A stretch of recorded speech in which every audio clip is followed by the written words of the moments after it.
अपने YouTube channel पर आप लोग का स्वागत करती हूँ। यूट्यूब देखने वाले भाई बहनों को सादर चरण स्पर्श। यूट्यूब देखने वाले भाई बहनों से रिक्वेस्ट है मेरा कि वीडियो जब भी देखें आप फुल आवाज़ करके ही देखने का कष्ट करें।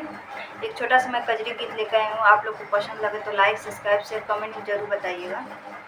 दिलावा मोरे बस गए सोनारे संगे, दिलावा मोरे बस गए सोनारे संगे, सखिया पिया घर नहीं जइबे, दिलावा बस गए सोनारे संगे, सखिया पिया घर नहीं हो जाइबे ना, दिलावा बस गए सोनारे संगे, सखिया पिया घर नहीं हो जाइबे ना, पिया घर नहीं हो जाइबे ना। सोनारा पहिनावे सोने कहरवा, सोनरा पहिनावे सोने कहरवा, पिया मोर पीतल तरसवलना, पिया मोर पीतल के तरसवल, पिया मोर पीतल के हो तरसवल, पिया घर नहीं हो जाइबे ना, पिया मोर पीतल के हो तरसवल,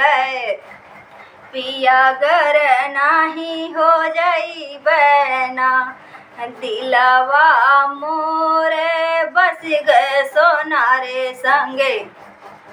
दिलावा मोरे बस गए सोनार संगे, सखिया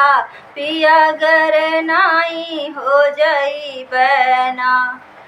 दिलावा बस गए सोनारे संगे, सखिया पिया घर नहीं हो जाइबे ना। सोनरा खियावेला पेड़ा मिठाइया, सोनरा खियावेला पेड़ा मिठाइया, पिया मोर जिलेबी तरसवलना, पिया मोर जिलेबी के तरसवलना, पिया घर नहीं हो जाइबे ना, दिलावा बस गए सोनारे संगे, सखिया पिया घर नहीं हो जाइबे ना, दिलावा बस गए सोनारे संगे, सखिया पिया घर नहीं हो जाइबे ना। सोनरा पहिनावेला लहंगा चुदरिया, सोनरा पहिनावेला लहंगा चुदरिया, पिया मोर फटही लुगरी तरसवल, पिया मोर